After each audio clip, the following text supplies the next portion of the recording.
Welcome, folks, to the fourth episode of the podcast, The Mouth, by myself. I'm your host, PJ Keenan, and as always, folks, but here, just let me say one thing. 4 weeks in now, and I'd like to thank my sponsors. We'll get on that in a minute. I'd like to thank everybody who subscribed to my channel. Been great, thank you very much, and all your positive messages, much appreciated, folks. I want to get that out of the way, and you have to forget about the fans, you know what I mean, as I am a fan myself. But this is the podcast where it's all GAA, and starting from this week, folks, we're going to throw a bit of the football in, and other stuff, mixed up a bit. As always, I'm your host, PJ Keenan, and today, if you're a diehard GAA fan, or just a football fanatic, or I'm recording this right now, just as United have finally sacked Don Clown Ten Hag. We'll get into that in a minute. So whether you're a United fan or whatever, there's something for you definitely in this episode. So grab a wee seat, settle in, and let's get this show on the road. Once again, folks, as always, this podcast episode is sponsored by Max Espresso. And today, because it's a Monday, they have 20% off everything. So get out there, get your coffees, get a wee snack, dinners, I don't know, whatever you need. Get your horses out there, and they'll look after you. Or who's in the coffee shop, will definitely look after you. Right, folks, moving on. So, as always, I'm going to start a wee running order from now on. The first main thing will be GAA talk. Then we will have the main topic of the show, which starting from next week, folks, I'm going to be making it all, not all, but I'm going to be throwing in disability into it. Plenty of stories I've heard, even since I just put up a wee update, as people have sent me stories about the crap they've had to deal with, believe it or not. So, yeah, looking forward to getting stuck into that. But then we're doing everything disability, but there still will be the GAA. Then I'm going to do a wee bit about football, United, whatever, and then my fantasy team, because my fantasy football is linked to this my channel, my YouTube channel. So first up, the rules. There's after them. Let's call it the Railway Cup. Let's be honest, it was the Railway Cup. Let's call it the Railway Cup. After them games, Jim Gavin and the select committee sat down, and I believe they already had a wee chat about things, and already I've scrapped the 4 points for a goal was great. They scrapped it. They're not doing it anymore. I think it's staying at 3. 45s will remain at 1 point, and goals will remain at 3. So it's going to be like 2-1-3 will be it. Also, there's going to be an orange flag, possibly, I think they're talking about, where that would be when the umpire raises that.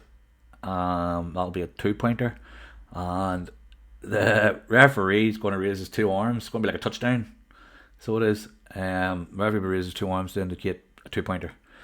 So that's, don't know. Look, if they're trying their best, they are. And they're open to ideas, and they're and they're listening to the people that have played the games and then them not the games and the manager. So give them their due, folks. They're trying. Also, I personally think that will be it.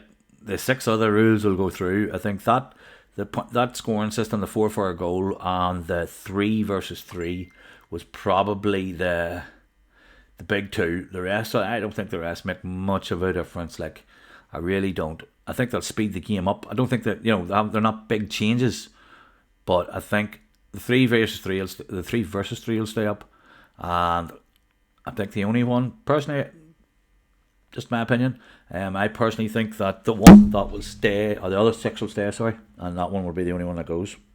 The rest definitely make the game faster, which is what they're looking. So it is. They're definitely looking at the game to speed up, and the rest do that. Like, the solo one goal definitely does too. It definitely speeds the game up. Like, if you think about it, the 4 points per goal.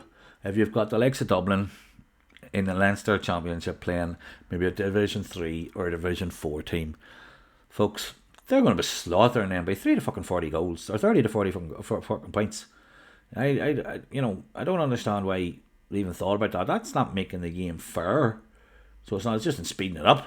Not it's going to. They're talking about making the game easier to watch. Who wants to watch a team getting slaughtered? Not me. Unless it's true. What do you all think?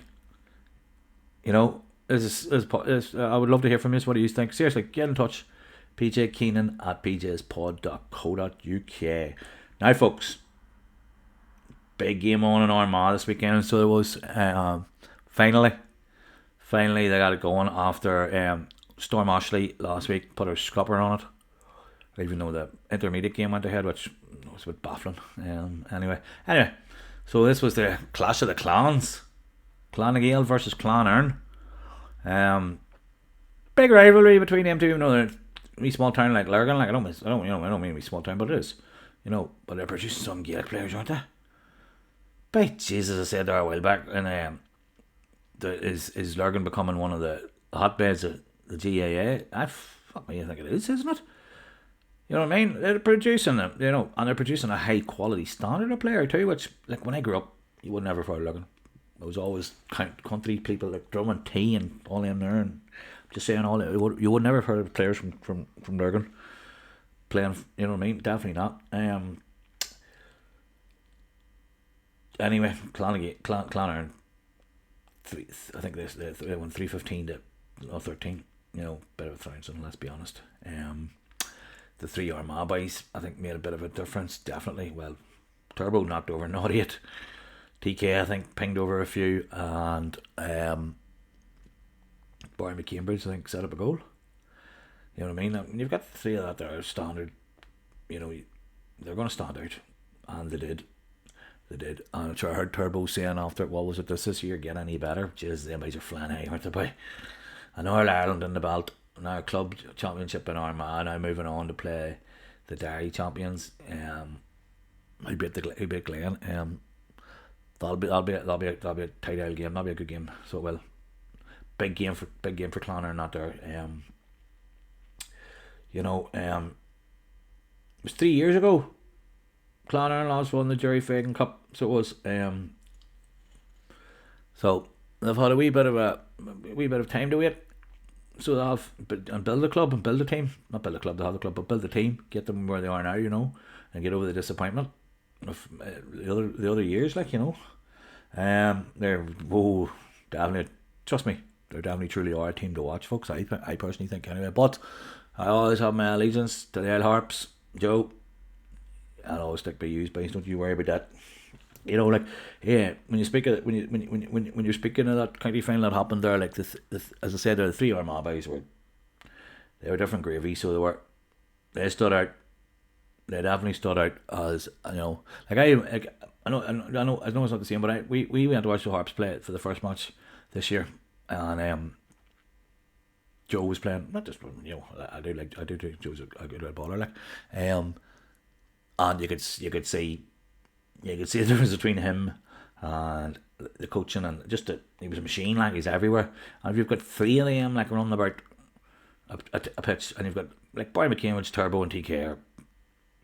They're definitely McCambridge. Like McCambridge is going for baller of the year. You know what I mean?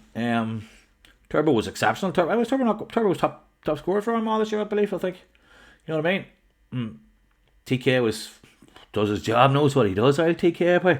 I think TK is good at baller too. So do Let me just get this. I think that's probably us now, folks. On the game. Well, what's this again, folks? What again? Get your opinions in, get your voices in. I want to hear people's opinions and shit like that. You know what I mean? Come on. Tell me what you think of how far Clan Erne will go now. Another thing. Just a quick one while we're on. I want to start a wee debate here, right? I want to just start a wee debate while we're on the GAA. This is right. So a couple of weeks ago there, I seen East Kerry, right? We're playing Dingle in their county. I don't know if it was a county championship final or what. Semi-final. It was a semi-final. Yes, it was. Right? And the score was all level. And East Kerry got a penalty. So that towards the end of the game. I actually think it was an injury time. I think we're talking about it was probably about the 71st minute. There was only maybe a minute or two left, if even. Right? Now, obviously East Kerry got the penalty, so up steps God David Clifford. Yes, he's shite. And he steps up. Now, folks, the debate I'm looking to know is, right, he had the option to chip it over the bar or go for the goal. He went for the goal and he missed. Now, they did get a 45 out of it and they missed the 45. It went to extra time, and Dingle beat them, right? So, my question to you, I want to hear your stories, right?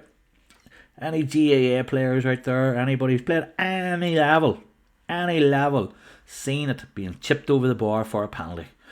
Just to be happy enough to take the point, because I'll tell you now, I have never. I've seen somebody wallop it and maybe miss it and it goes over the bar, which shite penalty like. But even if you are you a GAA player who's done it yourself, that would be great to know. And was there any backlash from doing it or what? I've never seen it. I've never seen it done. But do you think Clifford should have? I know for a fact there's not a chance David Clifford's chipping that over the bar. And if you watch it, if you get the chance to watch it, it was a great penalty save. Even he went up and shook the keeper's hand after. But that's just I want to start that wee debate. So as ever, PJ Keenan at pjspod.co.uk. Please tell me your stories if you've got any about somewhere down the country or somewhere where somebody chipped it over the bar and started a rat. That'd be great, because I'd say the old stalwarts and all and clubs and shit like that there would not be happy by if they lost by somebody chipping it over the bar in a panel by. But anyway, that's right. So now, folks, I wanted to start a new wee segment, so that folks just just as a running order. I said again, I want to start a new wee segment, folks. Just as a new wee running order. It's going to be like a wee bit of a Premier League review every week. We'll not rip the arse out of it, like, because, as I said, it's the Premier League, like, and it's not nowhere near the GAA, like. But anyway, so switching things now to the big news, folks. As I said to you, there, recording this here just as United have sacked that clown. I'm going to call him a clown. He was so boring. He never did any personality. Like, it's United. Let's have a bit of personality. I honestly do think it was his time to go. Yeah, I couldn't be bothered listening to him anymore. He was saying my shite. Oh, I have faith in my players. Man, you put a right back into the number 10 role on it. My God, like, I managed at really, really, really the lowest level ever you could manage at, like Max Athletic to the day. But, and I would never have done that. Imagine now, one of my right backs, he knows who I'm talking about here. I don't know if he like me saying his name, so I'll not. We will call him Gary. We should call him Gary. And if he had come to me and said, Pete, I ain't going left back. I ain't going up the top. Then he would have been sniggered. Not a chance. That's my ma ringing me, folks. We'll have to put her on hold. I don't know how famous I am at the minute. Not a chance that I put Gary up top. No bloody way. Not for all the tea in China. And he tortured me at times, like, so he did. He knows how I'm on about. He knows himself. So does the team. Not a chance that was happening. Sorry, Gary. But that's what I'm saying. He was clueless. He spent over 6 billion. 6 billion. Or 600 million, sorry. He has spent, not 6 billion, 600 million he has spent. You know what I mean? That is scandalous. The man's stupid. You know what I mean? 600 million. And now it's going to take 2 to 300 at least, when we get a manager in. Because, like, this is why I don't understand about. This is why I didn't understand about Ineos keeping him. Because he brought in his players, like, this fucking team scattered with old AX players, like, you know what I mean? I once thought, so I always thought to myself, when he goes, what happens then, base? Like, there's your fella, Lenny Euro. He hasn't even kicked the ball under him. Apart from a pre-season friend, he got injured and that's that. He must be sitting freaking there going, oh my God, what's going to happen to me? You know what I mean? So, the new manager coming in, Please don't be Gareth Southgate. Right? I would take, there's probably 4. Xavi, Nagelsmann, is that how you pronounce it, from Germany? Eddie Howe, and Thomas Frank. They're the 4. Do not put Gareth Southgate anywhere near that team. Seriously, I really, really, really, really, really don't want Gareth Southgate. Like, it's definitely key. It's key who you get. Like, United are now under their 7th manager since Ferguson left. Ferguson managed for 26 years, right? Jesus Christ, my head's getting melted with this. 26 years Ferguson managed, right? And now, in what is it, our 10th year since he went? We're under our 7th. That's bad. That's bad. You only have to look at Villa. Look at Aston Villa. Aston Villa searched and searched and searched to get the right person. So they did. And then, when the right person come along, what do you call him? Unai Emery. That was it. They were flying. So they haven't looked back. They're flying in the Champions League. They're flying everywhere. So, you know what I mean? Folks, as again, I'd love to hear your thoughts. I've said this email 100 times. PJ Keenan at pjspod.co.uk. Hopefully, United get the right man for the job. Let's be honest, we'll have to this time, so I do. Folks, now I'm going to move on to a wee bit of another wee segment I wanted to put in was all about the old fantasy football, because fantasy football is kind of linked. I'm going to link it. I've linked it to my YouTube channel. So if you subscribe to me, if you click subscribe, and then once you've subscribed, you can go on and log into my fantasy football, and I'll give you the code, and then you have a chance to win £100. I mean, look, it's free entry. Why not, folks? That's what I say. My team is called AAC 24. Excuse me. It stands for All Ireland Champions 24. But to be honest, I got, like, with my fantasy football this week, I put in who did I put in? Solanke. No, I had Solanke in. I actually put in Son. I tell you, I put in Son. And then for some reason he didn't start. But then when I went on to check too, Lewis Dunk had got injured. I started Lewis Dunk, and Lewis Dunk had got injured in the warm up. So we had, which that's a bit crap. So what happened then? And then what do you call it? Son didn't start. So what happened then was Smith Rowe was on my bench and Van Dijk was on my bench. So they both started and both got 6 and 7, which fuck me, that helped a lot.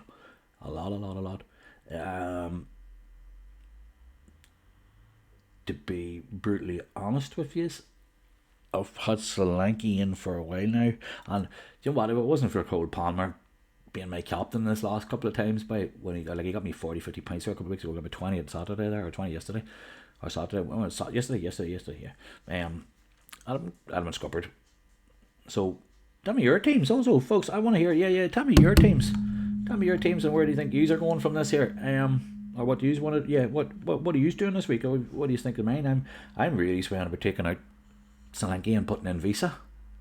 Visa's binging and goes left, right, and centre. But folks, don't quote. I don't do anything I do, because I've had a tendency about it when I take a player out, he goes and bangs in hat tricks, and the player I put in probably gets injured tying his shoelaces.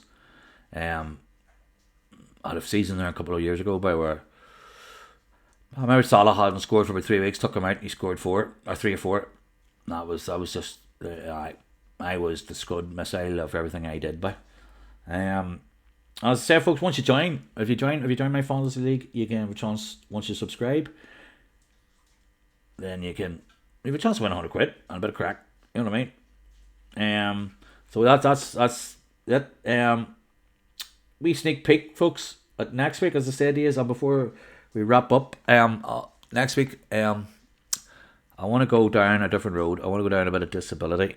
So I do, because, folks, there's just so many stories that I've heard lately about people with disabilities and being seriously discriminated against. Like, it's not right, and it's not on, and the mouth is here to sort it all out. I've sorted. You've got if you send me your stories, if you've got something that you want to tell me, and you're maybe afraid to contact the place, that I'll contact them for you, not a problem. As long as I have your blessing to do so, and you want me to go to them and say what the fuck are you doing, why can't whatever. Like, say that we story to them, not saying no names, where a man Belfast there tried to get into the place at Halloween, and he was told he couldn't come in because he was a fire hazard. What?